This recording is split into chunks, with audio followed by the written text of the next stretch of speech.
Good evening students. जय हिंद सभी को। कैसे हैं आप सभी? जल्दी से सभी स्टूडेंट्स लाइव आ जाइए। स्टूडेंट्स, आज का जो हमारा सेशन है हम क्या करने वाले हैं पहले तो आपको बता दें। पटवारी का हम सॉल्व करने वाले हैं 2023 शिफ्ट 2 का पेपर। Is this clear? तो सभी लोग लाइव रहिएगा।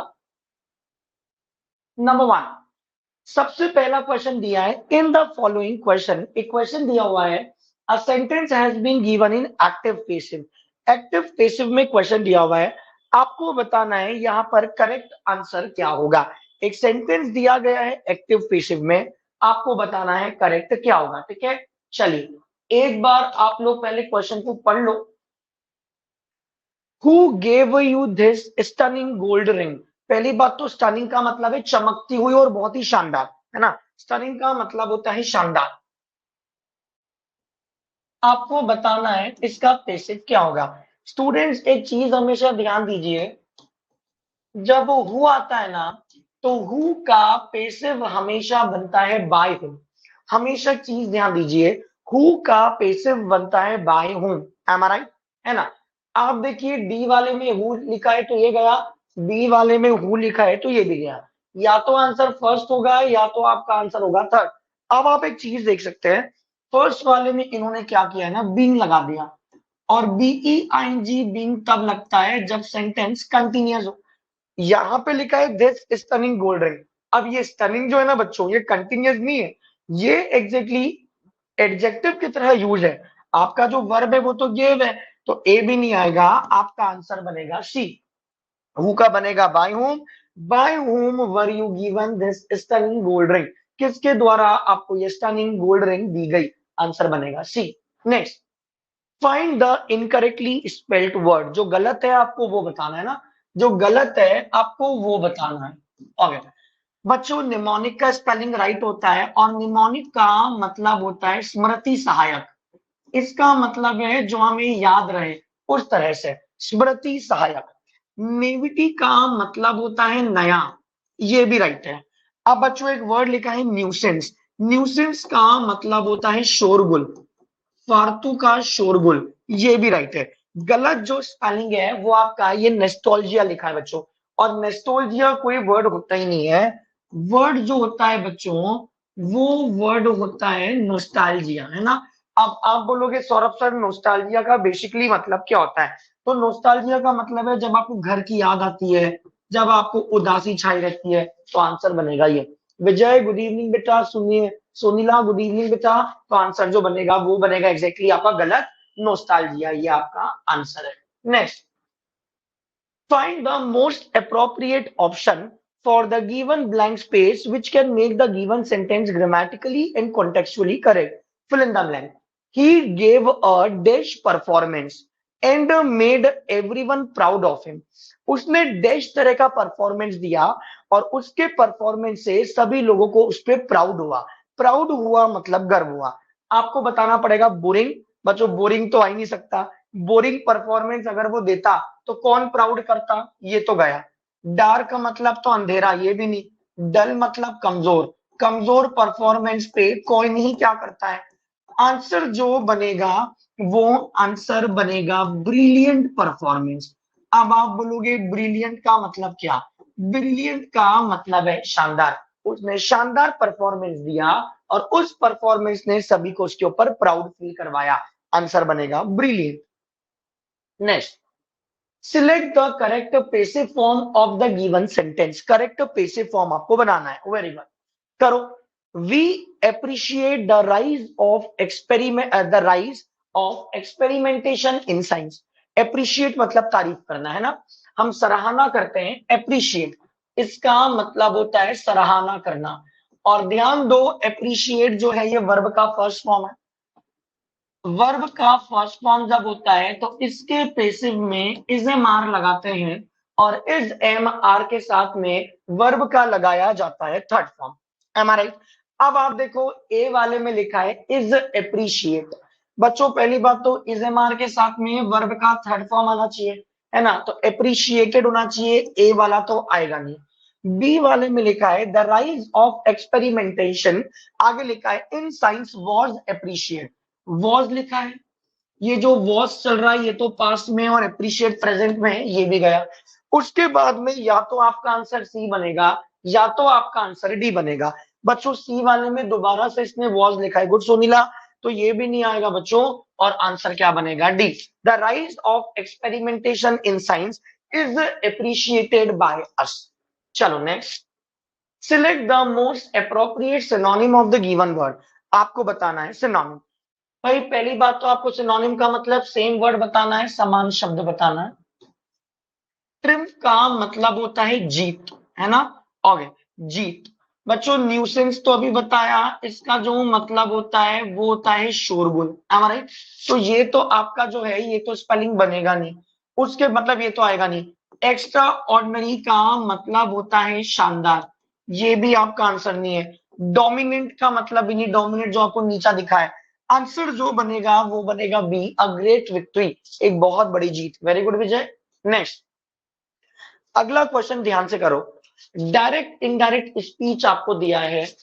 Have you got a rope, rope मतलब रस्सी, क्या आपको कोई रस्सी मिली, by any chance, asked the gardener, gardener मतलब माली, माली ने पूछा। चल देखो, हैव यू गॉट लिखा है बच्चों, मतलब ये आपका प्रेजेंट परफेक्ट टेंस है, और ग्रामर का नियम होता है प्रेजेंट परफेक्ट टेंस जो होता है ना वो चेंज होता है पास्ट परफेक्ट में, एम आई राइट, ओके। आप देखो फोर्थ वाले में हैव दिया है तो फोर्थ वाला गलत। आप देखो सी वाले में गॉट दिया है, ये वर्ब का सेकंड फॉर्म है, ये भी गलत। या तो आंसर ए बनेगा या तो आंसर आपका बनेगा बी। अब आप थोड़ा सा 26 को बहुत ध्यान से करने की कोशिश करो। देखो बी वाले में हैड दो बार लिखा है, गॉट को गायब कर दिया, आपका आंसर क्या बनेगा, ए। बार बार बोल रहे हैं बच्चों, कुछ क्वेश्चन ऑप्शन से करने पड़ते हैं, तो आपने बोल दिया the gardener asked if, have you got आपका प्रेजेंट परफेक्ट है, डायरेक्ट स्पीच का रूल, प्रेजेंट परफेक्ट को पास्ट परफेक्ट में चेंज करोगे, वहां पे हैड प्लस V3 आएगा, आंसर आएगा A. Next, find the most appropriate option for the given blank. Were you dash of the risk at that time, were you dash of the risk at that time या at the time, है ना। अब बच्चों पहली बात तो inform, risk के बारे में इन्फॉर्म करना, रिस्क के बारे में सूचना कभी देते नहीं है, ये गया। सेफली मतलब होता है सुरक्षित, कोई सुरक्षित की बात नहीं है, ये भी गया। ब्रेक का मतलब है तोड़ना, ये भी गया। आंसर जो बनेगा वो बनेगा aware of, were you aware of, is this clear. हाँ बेटा बिल्कुल विजय, ये सेम क्वेश्चन हमने क्लास में भी करवाया था, बिल्कुल विजय सही बोल रहे हो, गुड। तो आंसर जो आएगा वो आएगा वर यू अवेयर ऑफ। आप बताओगे अवेयर का मतलब क्या, अवेयर का मतलब होता है जागरूक, ठीक है। चलो नेक्स्ट, अगला एक फिलिंदा ब्लैंक्स है। Her death was a very dash for all of us, उसकी डेथ जो है ना वो हम सभी के लिए डैश थी। अब आपको बताना है 28 में आंसर क्या बनेगा। Her death was a very dash for all of us, 28 का आंसर बताओ। बच्चों हर्ट तो नहीं आएगा, हर्ट का मतलब होता है किसी का दिल दुखाना। अब डेथ से कभी सुना तो नहीं उसकी मौत ने दिल दुखा दिया। डाउन का मतलब तो नीचे होता है। जेंटल का मतलब होता है सभ्य, मृत्यु कभी सभ्य नहीं होती। आंसर बनेगा क्रूएल। आप बनाओगे क्रूएल क्या, क्रूएल का मतलब होता है निर्दय मृत्यु।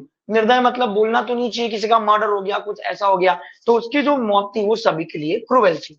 नेक्स्ट, आपको एक ईडियम दिया है ब्रोकन रीड्स, आपको बताना है ब्रोकन रीड्स का मतलब क्या होता है। Unreliable, not friendly, acting intimate, और एक लिखा है लॉयल। बच्चों पहली बात तो लॉयल का मतलब होता है वफादार, ये तो आप कुछ भी कर लो ये तो आपका आंसर बनेगा ही नहीं लॉयल, क्योंकि लॉयल जो होता है इसका मतलब वफादार।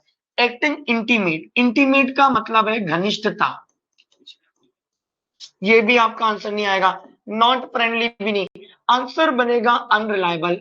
अनरिलायबल जो होता है इसका मतलब होता है अविश्वसनीय, है ना, हम उस पर विश्वास नहीं कर सकते, तो ब्रोकन रीच का मतलब है अविश्वसनीय, ठीक है। चलिए अगला, इन्वर्टेड ड्यूटीज, आपको बताना है एक पार्ट दिया हुआ है, हैव एन ग्रामेटिकल एरर, आपको बताना है कौन से पार्ट में एरर है।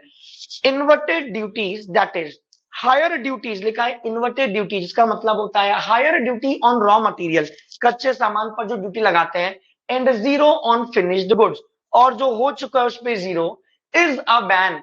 बच्चों बैन का मतलब इस पे रोक लगा दिया गया है। तो कभी ऐसा थोड़ी ना बोलते हैं इस पे एक रोक लग गई है।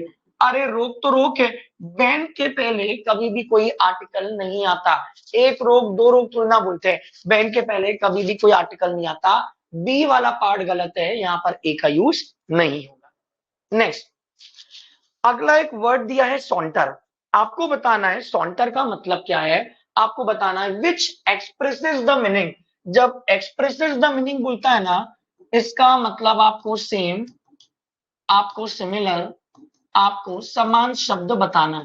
भाई पहली बात तो सॉन्टर का मतलब होता है सैर करना। जब पैदल आप टहलते हो ना, उसे कहा जाता है सॉन्टर। निम्बल का मतलब होता है फुर्तीला व्यक्ति। निम्बल तो आंसर हो नहीं सकता, फुर्तीला। फंबल का मतलब होता है बोलते बोलते लड़खड़ाना। जब आपकी आवाज लड़खड़ाती है, ये भी नहीं आएगा, है ना। मॉन्डर का मतलब होता है कुछ भी बड़बड़ाना। होता है ना, कुछ लोग ऐसे कुछ भी बड़बड़ाते हैं, उसे कहा जाता है।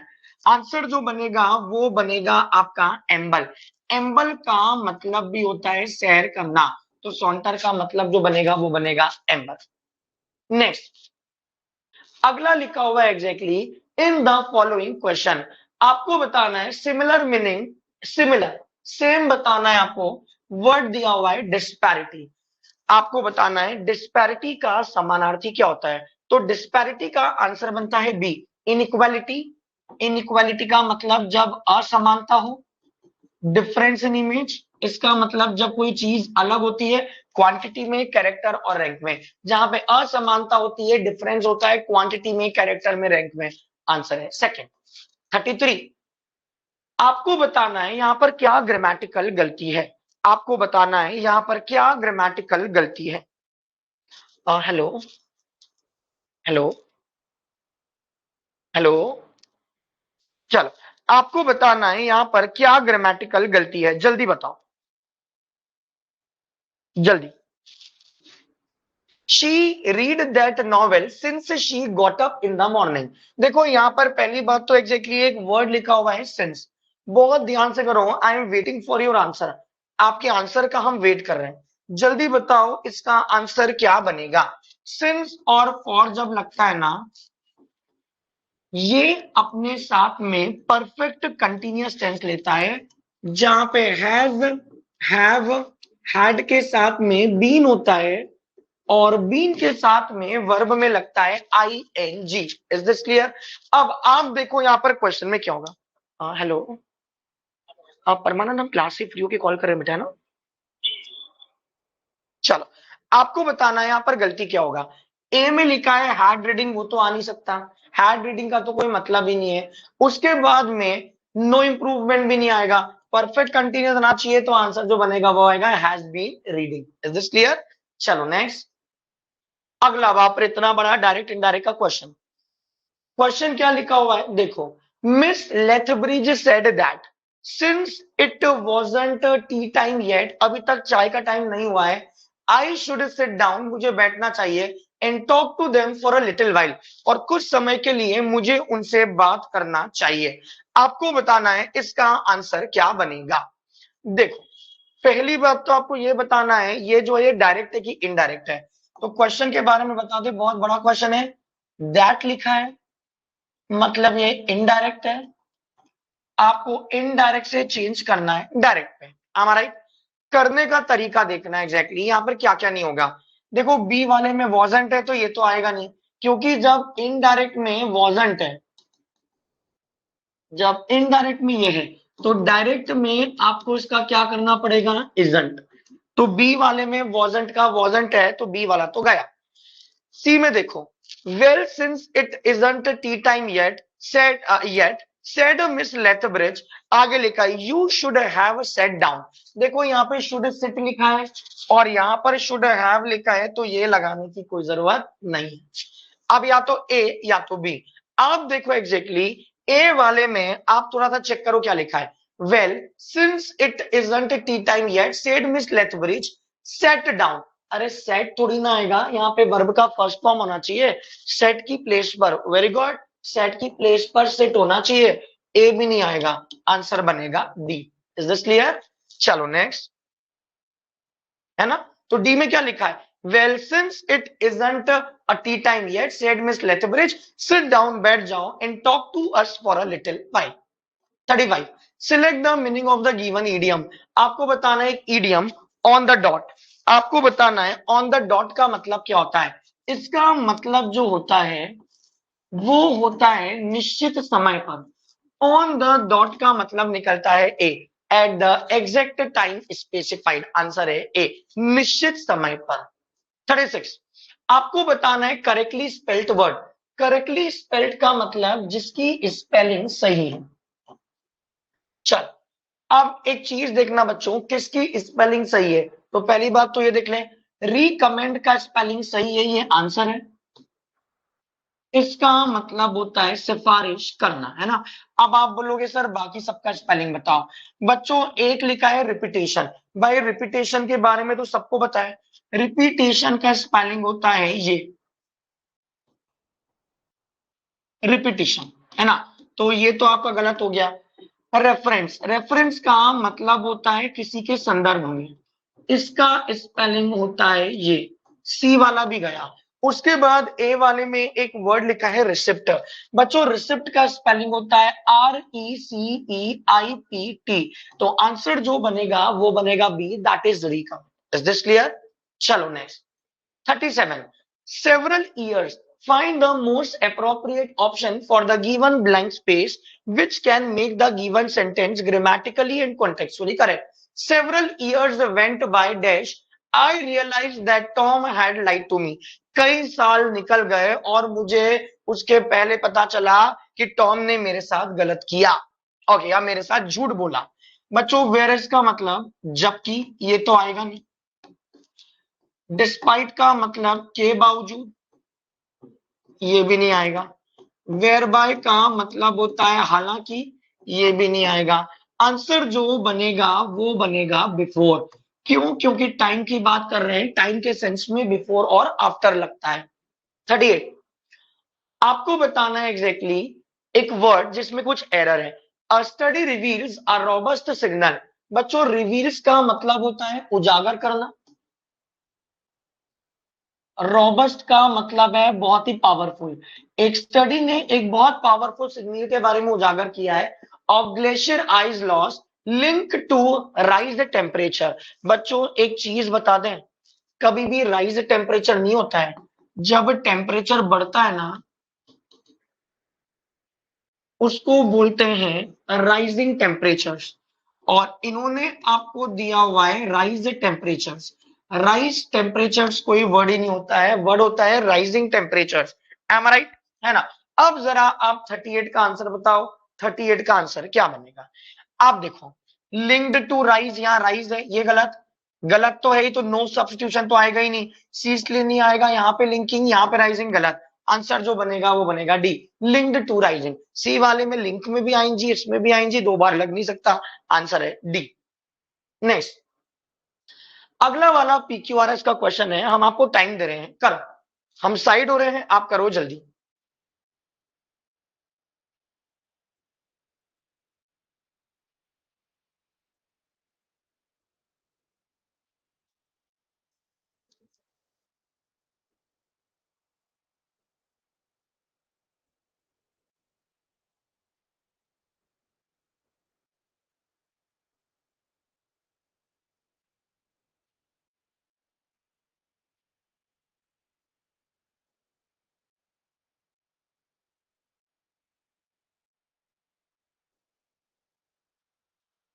चल, अब तक तो आपने कर लिया होगा। क्वेश्चन में क्या लिखा है?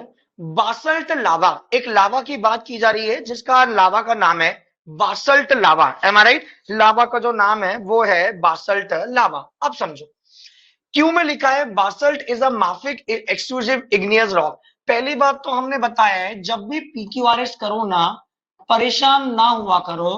पीक्यूआरएस में सबसे पहले आप पता करो सब्जेक्ट। आप बोलोगे सब्जेक्ट मतलब क्या? सबसे पहले ये पता करो किसके बारे में बात है। तो हम जो बात कर रहे हैं वो बासल्ट के बारे में कर रहे हैं।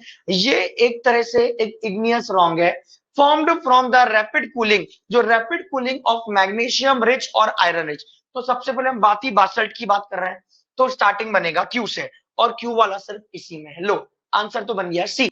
अब क्यू के बाद में इसमें क्या लिखा है, एक्सपोज एट और वेरी नियर, एक्सपोज मतलब उजागर कर रहे हैं, near the surface of a terrestrial planet और अ मून। और उसके बाद पी में क्या लिखा है, बासल्ट लावा की लो विस्कोसिटी है, विस्कोसिटी का मतलब है चिपचिपापन, चिपचिप, ये लो चिपचिपापन है, due to its low silica content resulting in, यहाँ पे रैपिड लावा फ्लो करता है, और आर में लिखा है और लावा तो फ्लो ही करता है, that can spread over great areas, answer बनेगा सी 40। अगला फिर से एक पीक्यूआरएस है ना, ध्यान से करो। फर्स्ट में दिया हुआ है there has been a strong push in PQR, आपको इसे अरेंज करना है पीक्यूआर, जल्दी करो फास्ट, जल्दी से अरेंज करो। क्या लिखा हुआ है, इन फेवर ऑफ, बच्चों एक कहावत ही होती है, अपन बोलते हैं in favour of, am I right, एक वर्ड ही होता है in favour of, am I right. यहां पर क्या लिखा है इन, और यहां पर क्या लिखा है फेवर ऑफ, मतलब यहां पर एक पेयर बन रहा है कि स्टार्टिंग किससे बनेगा, आर से, लो आर एक ही में, in favour of cost associated with them have been recently seeing, अब बस हो गया, आंसर क्या बना बी, पूरा पढ़ने की जरूरत ही नहीं जब पेयर बन गया तो। 41 आपको बताना है idiom phrase bide one's time, आपको बताना है बिड वंस टाइम का मतलब क्या होता है, तो इसका मतलब होता है to wait quietly for a good opportunity to do something, इसका मतलब होता है मौके का इंतजार करना, मौके का इंतजार करना, आंसर जो बनेगा वो आंसर बनेगा बी, ठीक है। 42 आपको बताना है idiom the police cordoned off the area after the explosion, explosion के बाद में पुलिस ने एरिया को कॉरिडोन्ड ऑफ कर दिया, आपको बताना है ये जो वर्ड लिखा है कॉरिडोन ऑफ, इसका मतलब क्या है। हेलो, हाँ बेटा रवीना, नमस्ते रवीना, बेटा हम क्लास से फ्री होके कॉल कर रहे हैं ना, 10 मिनट, हाँ ओके। चलो आपको बताना है यहाँ पे कॉरिडोन ऑफ का मतलब क्या है, तो बच्चों कॉरिडोन ऑफ का मतलब होता है किसी चीज को अलग कर देना, अलग कर देना। पुलिस ने क्या करा, एरिया को आइसोलेट कर दिया, आइसोलेट मतलब अलग कर दिया, तो कॉरिडोन ऑफ का मतलब होगा डी, इज दिस क्लियर। चलो नेक्स्ट, अगला फिर से डायरेक्ट इनडायरेक्ट स्पीच है। Radhe said to me, Radhe ने मुझे कहा, इफ यू हेल्प मी, यदि आप मेरी मदद करते हो, I will never betray you, मैं आपको कभी धोखा नहीं दूंगा, if you help me I will never betray you. भाई पहली बात तो यहाँ पर एक वर्ड लिखा है विल, सभी को पता होना चाहिए विल को चेंज किया जाता है वुड के अंदर, एम आई राइट। आप देखो बी वाले में विल का विल लिखा है तो बी वाला गया, डी वाले में विल का विल लिखा है तो ये भी गया। अब बताओ 43 का आंसर क्या होगा, ए में लिखा है Radhe told me if you help me, है ना बच्चों, इफ यू हेल्प मी लिखा है, ये वर्ब का फर्स्ट फॉर्म है जो वर्ब के सेकंड फॉर्म में जाएगा, ए वाले में हैड लिखा है ये भी गया, आंसर क्या बना सी। ऑप्शंस को देखो ना, राधे ने कहा, सेड टू को चेंज कर दिया टोल्ड में, Radhe told me that, if का इफ, यू जाएगा मी में मतलब आई में, ये हेल्प जो है ये वर्ब का फर्स्ट फॉर्म है, मतलब ये सिंपल प्रेजेंट है, ये जाएगा सिंपल पास्ट में, एम आई राइट, तो आपका आंसर बनेगा सी 44। अगला वाला जो क्वेश्चन है वो एक्टिव पैसिव वॉइस का है, करो। Himanshu had divided his property between the two doctors, Himanshu ने अपनी प्रॉपर्टीज को दो डॉटर्स के डॉटर बेटियों के बीच में डिवाइड कर दिया। देखो हैड डिवाइडेड लिखा है, ये आपका पास्ट परफेक्ट है, पास्ट परफेक्ट के पेसिव में हम लगाते हैं been, am I right, past perfect के पेसिव में हम लगाते हैं बीन, है ना, और यहां पर बनेगा हैड बीन प्लस वर्ब का थर्ड फॉर्म। आप देखो फर्स्ट में विल भी है तो ये गया, सेकंड में हैड टू है ये गया, फोर्थ में कुड भी है ये गया, आंसर जो बनेगा वो बनेगा सी। क्या बनेगा, हिमांशु की प्रॉपर्टी, हिमांशु's property had been divided by him between his two daughters, दो बेटियों के बीच में। 45 अगला वाला फिर से एक पीक्यूआरएस का क्वेश्चन है, जल्दी से करो हम वेट कर रहे हैं। हम साइड में हो रहे हैं, बड़ा सा क्वेश्चन है, जल्दी से आंसर करो।